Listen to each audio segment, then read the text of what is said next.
Well, we did get a game on Saturday, and it was a belter. We survived a Sunderland fight back to keep alive the hopes of the top two finish, as slim as they might be. 4-2, the final score. Steve, it was a game where we really should have been out of sight by half-time. It was a strange one.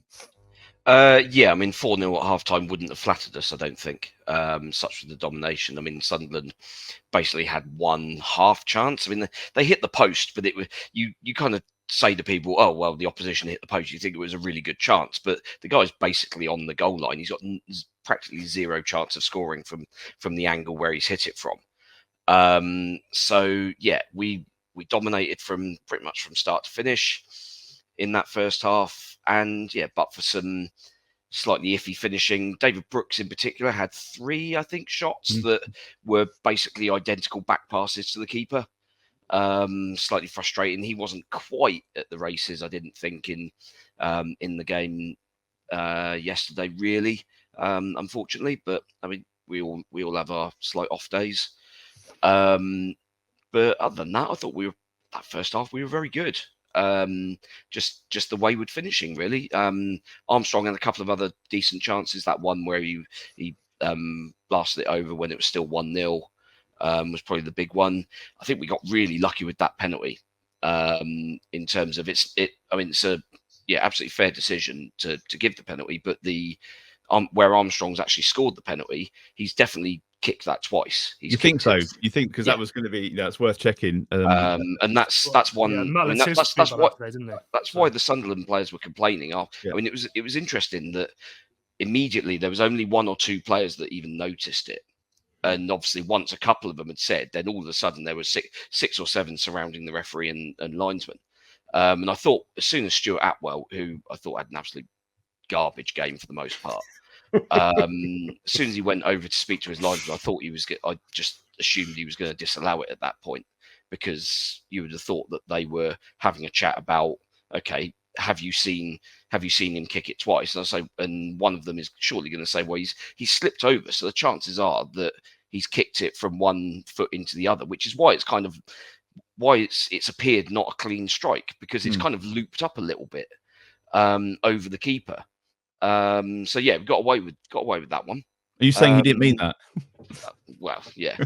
I mean, it's not quite a Thierry Henry and Robert Pires effort, is it? But it's that's the first time he's been mentioned in the same bracket as those guys. Well, yes. But no, I mean, as I say, first half was excellent, and yeah, it definitely should have been out of sight. I mean, seeing the quotes from Sunderland's caretaker manager after the game saying that for long spells they were the better side. I mean, no, quite frankly, I genuinely don't know what game he was watching. They had 15 minutes where they were the better side, where we basically just got really complacent. We made a double sub that we probably didn't need to make, which weakened us temporarily, and we then made a double substitution to rectify the error, and all of a sudden we were back in control again. And I mean, it's weird that even though we had that wobbly spell where nobody seemed to be able to play a 5-yard pass in a straight line, everything was either overhit or underhit. Everything was either 1 yard to the left or 1 yard to the right. Nothing was kind of in line with where anyone was intending to put the ball. And it just seemed as if everybody just had this momentary sort of panic. And that just gave Sunderland that little bit of belief, which, I mean, they'd not shown for the previous hour and a bit. So that was annoying. The way that we do seem to have it in us every game. It doesn't matter whether the opposition have been any good or not. We still have this tendency to invite teams back into games at the moment.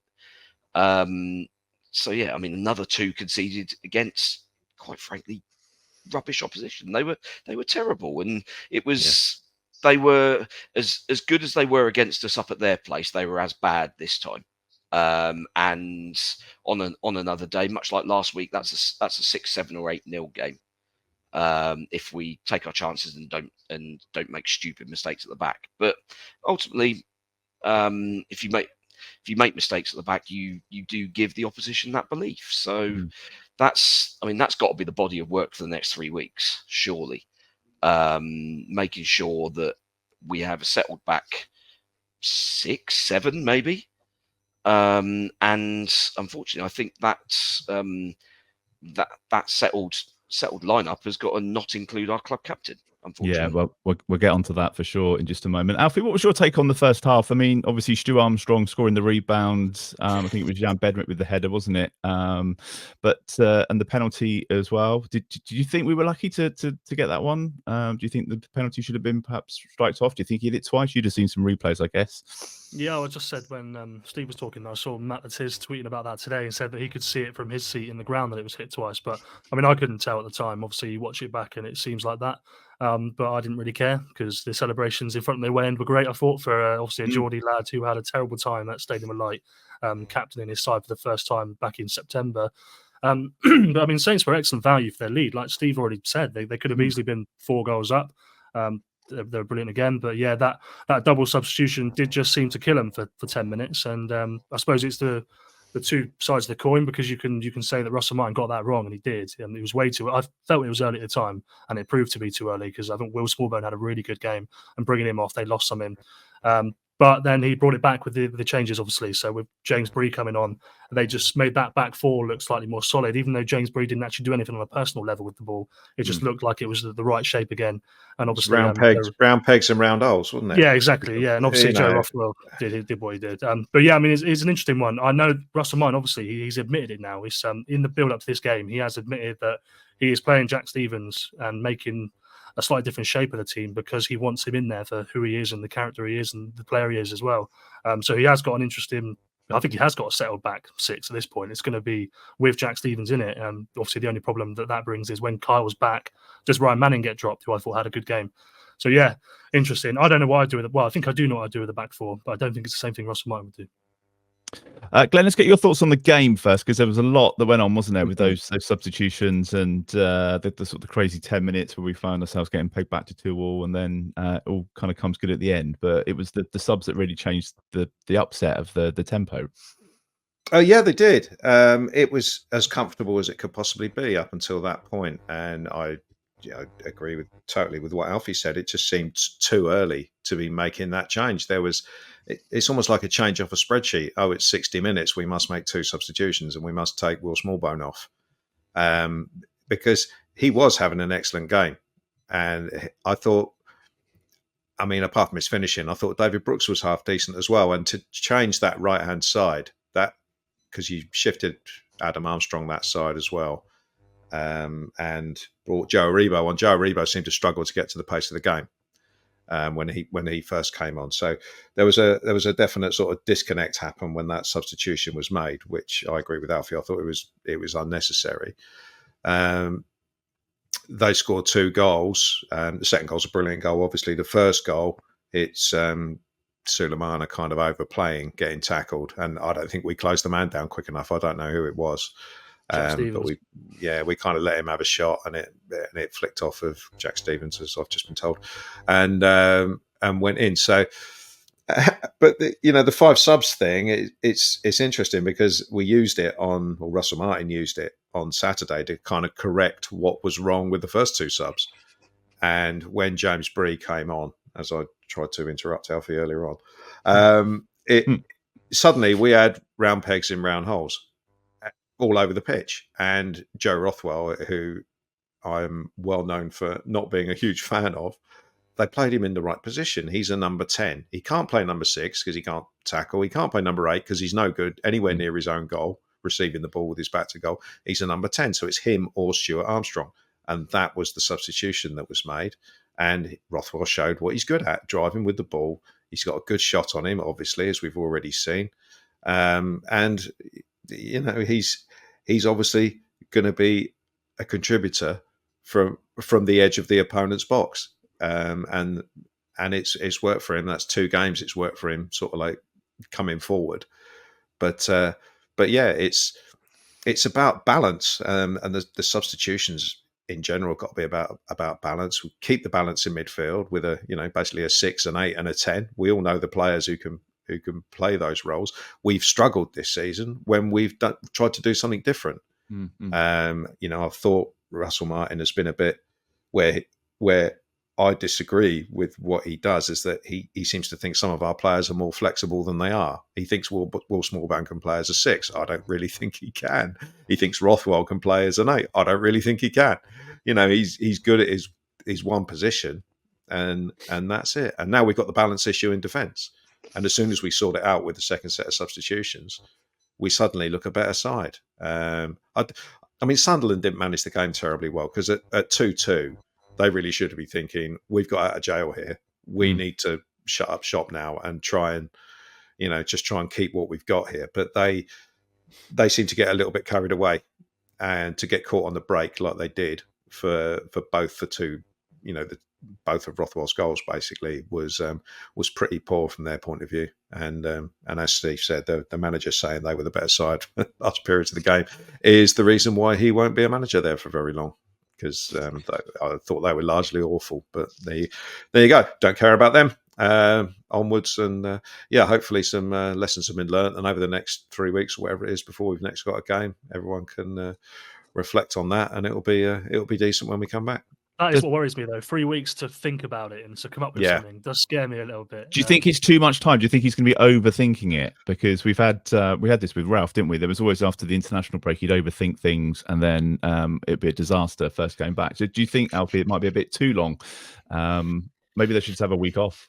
No, I think I am jesting. I think that ultimately they need to get some recovery in at the moment, and they need to sort out the defence. So if that time is used to do that, then happy days. I think it does come at a good time for them. If they're going to go and do 10 games in 36 days, then they're going to need to be fully recharged, and they will be. I don't know how many players it'll be that go away with Scotland and Ireland and Poland and stuff like that. So, but there'll still be a decent chunk of the group there.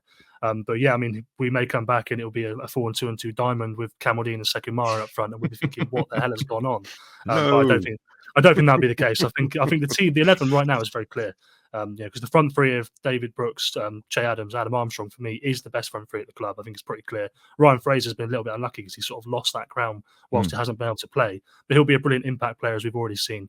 And Glen's absolutely bang on with the midfield. I think there's 2 players for every position. It's very simple. If Flynn Downs can't play, Shea Charles can come in. If Will Smallbone can't play, Joe Rebo can come in. So, yeah, for me, it's quite clear. It's just that defence. What's the answer with Jack Stevens, Steve? If it was you, because the numbers, I think it's 18 goals conceded in the last 8 games. You kind of touched on it earlier. It's kind of we've got to go back to basics and get this sorted before this run in. Yeah, I mean, while we do have the attacking talent to be able to do it, it kind of feels an unsustainable thing to basically need to score 3 goals a game to win it, to have a chance of winning it. So yeah, I mean, we've gone on a 25-game unbeaten run where basically Jack Stevens hasn't played a single game from the start. So why are we? I don't understand why he's felt the need to get Stevens back in the team.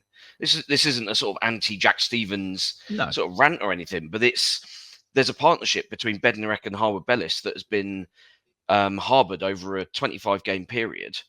And with the fullbacks either side as well, with the understanding with Manning and with Carl Walker-Peters and with Flynn Downs in front, and the little triangles that those players play to get us out of the pressure situations. Now, Stevens is good with the ball at his feet, I think, but it's also the problem is when you're shoehorning 3 of them in, they're all 3 of them are used to playing either left or right of centre, and all of a sudden having 3 of them there, you've got 2 of them at some point are stepping on each other's toes, and that leaves a space somewhere else for the opposition to exploit. Is it more than, Steve, a lack of leaders in the rest of the team? Because if he's in the team, because he's all right. We've never been critical of him when he's played, but the manager talks about the fact that he's that voice in the dressing room and that leader on the pitch. Is it more about the lack of leaders elsewhere, do you think? Well, the one thing I would add on that is that the games they lost against Bristol City and Hull City, where I think are the only games in that 3-game period where Russell Martin feels they were outmanned and beaten by braver men. He didn't play a minute. The game against Millwall, they absolutely dominated, and they should have got a result. He did play. But those 2 games you're talking about, Alfie, he picked crap midfields in those games. Well, exactly. That was when he picked Rothwell and Smallbone to play as the 2 defensive midfielders, and then wonders why we let in loads of goals. So that stat that Martin read out at the start is a little bit of a misnomer, because it's been a combination of picking the wrong midfield and messing around with the defense. You then leave the leave the defence exposed, regardless of which members are in it. I mean, you take the top teams. I mean, you take Rodri out of that Man City team, and that Man City defence suddenly looks very vulnerable, and they've shown that quite a lot this season. And Liverpool a few years back, before basically Jurgen Klopp when he first came in, they basically and Brendan Rodgers before him, basically just seemed to think that the defensive midfield position was an optional extra. It's such a vitally important position in any good successful team, because if your defense is underworked, it's because you've got a balanced and sort of protecting midfield in front of it. And obviously Downs has had his injury and illness issues this season, but we've had a replacement that can step in there in Shea Charles, and we've not really, I don't think we've quite managed him as well as we might have done at times. The other thing I would say is, when was the last time we commented on Taylor Howard-Bellis cross-ball switch? I think you lose a little bit of him when he plays out on the right. He doesn't have the sort of the freedom to move into the middle of the pitch and then dash one over. But if he wants to play Stevens, he's got to nail his colours to the mast and drop one of the other two. Otherwise, you're shoving players out of position. So if you want to play him in his best position. Like I say, leave one of the other two out, make the decision, or come up with a permanent formation switch where we're playing three at the back, which I don't think would suit the current set of players we got, because that would impact sort of like the wide players we have. Suddenly there wouldn't be. I am surprised though that he didn't just play him as a natural six in those games where he was putting Will Swilburn into there. I'm surprised he didn't just put Jack Stevens in there.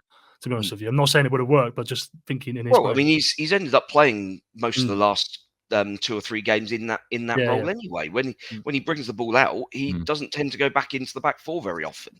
But in terms of the leadership, I mean, I think if you look through that team, I think there's enough leaders in there. There's enough experience. Certainly, Bednarek is very vocal these days, which is something he's only developed over the last year or so. Certainly more than before. Howard-Bellis he's not afraid to have a moan at people. Manning's quite vocal, actually, surprisingly, which you probably wouldn't necessarily immediately think, given the bloody stick that he takes off of people.